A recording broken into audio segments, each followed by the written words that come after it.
بس عبادتوں کے بجا لانے کے لیے، شیطان کے حملوں سے بچنے کے لیے، اللہ تعالیٰ کے حکموں پر عمل کرنے کے لیے استغفار ایک انتہائی اہم اور ضروری چیز ہے۔ صرف یہ نہیں کہ جب کوئی گناہ سرزد ہو جائے تو پھر ہی استغفار کرنی ہے۔ بے شک اس وقت بھی استغفار اور توبہ بہت ضروری ہے، کیونکہ آئندہ گناہوں سے بچانے اور پچھلے گناہ کی بخشش اور آئندہ گناہوں سے بچانے اور اللہ تعالیٰ کے لیے بچانے کے لیے اللہ تعالیٰ کی مدد کی ضرورت ہے، جو استغفار کے ذریعے سے ملتی ہے۔ بس گناہ سرزد ہونے پر بھی اور نا سرزد ہونے پر بھی دونوں صورتوں میں استغفار انتہائی عام ہے۔ شیطان تو ہمارے راستے پہ کھڑا ہے، انسان اپنی کوششوں سے اس سے بچ نہیں سکتا۔ انسان کہہ دے کہ میں اپنی کوشش سے اس سے بچ جاؤں گا تو ممکن نہیں۔ اس کا ایک ہی ذریعہ ہے کہ اللہ تعالیٰ سے مدد چاہی جائے، اور اللہ تعالیٰ فرماتا ہے کہ میری مدد حاصل کرنے کے لیے، میری مدد چاہنے کے لیے تم کثرت سے استغفار کرو۔ یہی ذریعہ ہے جو آئندہ شیطانی حملوں سے بھی محفوظ رکھے گا اور گزشتہ گناہوں کی معافی کا بھی ذریعہ بنے گا۔ انسان کمزور ہے، اس لیے استغفار بہت ضروری ہے، کیونکہ استغفار طاقت دیتا ہے۔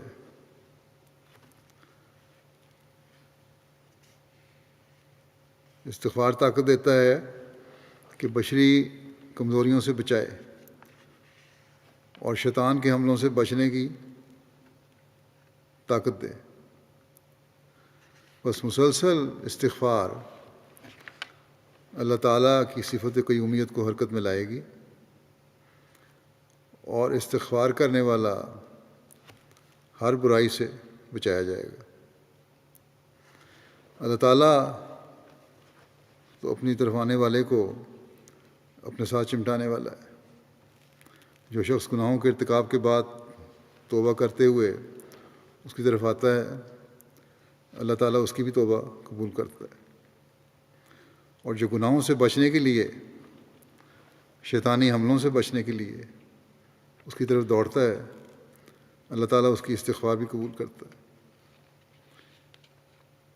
اسے شیطان کے حملوں سے بچاتا ہے۔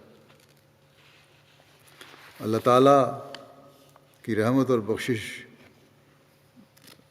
اللہ تعالیٰ کی رحمت اور بخشش کی وسعت کتنی زیادہ ہے، اس بارے میں خود اللہ تعالیٰ نے فرما دیا کہ یہ ہر چیز پر حاوی ہے۔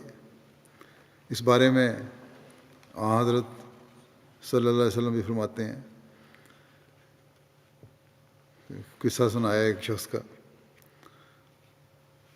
کہ اس نے 99 قتل کیے، آخر ندامت ہوئی اور توبہ کا خیال آیا، آخر وہ ایک عالم کے پاس گیا، اس سے توبہ کے بارے میں پوچھا۔ اس نے کہا اتنے گناہ اور اتنے قتل کر کے تم کس طرح بخشے جا سکتے ہو؟ اس شخص نے اس عالم کو بھی قتل کر دیا، اور اس طرح 100 قتل ہو گئے۔ اس کے بعد پھر اسے ندامت ہوئی، جو 100 قتل ہو گئے پھر ندامت ہوئی، یہی میں نے کیا کر دیا۔ پھر ایک بڑے عالم کے پاس پہنچا، اس سے بات کی، اس نے کہا کہ ہاں توبہ کا دروازہ تو ہر وقت کھلا ہے۔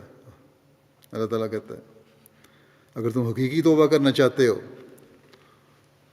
تو پھر سنو کہ فلاں علاقے میں جاؤ، وہاں لوگ اللہ تعالیٰ کی عبادت میں مشغول ہوں گے، دین کے کام کر رہے ہوں گے، تم ان کے ساتھ شریک ہو جاؤ، لیکن یاد رکھو پھر اپنے علاقے میں واپس نہیں آنا۔ حقیقی توبہ یہی ہے کہ پھر پرانے رابطے اور جو گناہ کا ذریعہ بنتے رہے ہیں وہ سب ختم کرنے ہوں گے۔ حقیقی توبہ یہی ہے، پھر اس علاقے میں واپس نہیں آنا۔ چنانچہ وہ اس طرف چل پڑا۔ ابھی آدھا راستہ طے کیا تھا کہ موت آ گئی۔ جب مر گیا تو رحمت اور عذاب کے فرشتے پہنچ گئے، آپس میں جھگڑنے لگے کہ اسے ہم نے اپنے ساتھ لے جانا ہے۔ رحمت کا فرشتہ یہ کہتا تھا کہ اس شخص نے توبہ کر لی تھی، اس لیے یہ جنت میں جائے گا۔ عذاب کا فرشتہ یہ کہتا تھا کہ اس نے زندگی میں کوئی نیکی نہیں کی، کوئی نیک ناکام نہیں کیا، یہ کس طرح ہو سکتا ہے کہ یہ جنت میں جائے۔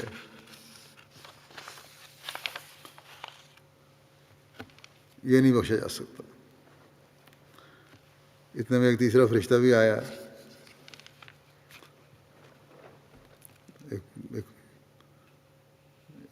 یہاں صورت پیدا ہوئی جس نے ثالث بن کر یہ فیصلہ کیا کہ جس علاقے سے یہ آ رہا ہے اور جس طرف جا رہا ہے ان کا فاصلہ ناپ لو۔ اس میں سے جس علاقے کو زیادہ قریب ہوگا اسے وہیں لے جانا۔ جب انہوں نے فاصلہ ماپا تو وہ اس علاقے کے زیادہ قریب تھا جس طرف وہ جا رہا تھا۔ تو گناہوں سے توبہ کرنے اور نیک کام کرنے کے لیے اس پر رحمت کے فرشتے اسے جنت میں لے گئے۔ تو یہ ہے اللہ تعالیٰ کی بخشش کے سامان۔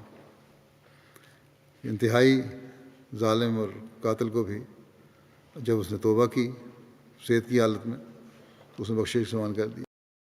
اولاد کو بھی اپنی اطاعت سکھائیں گے، عہد وفا کیا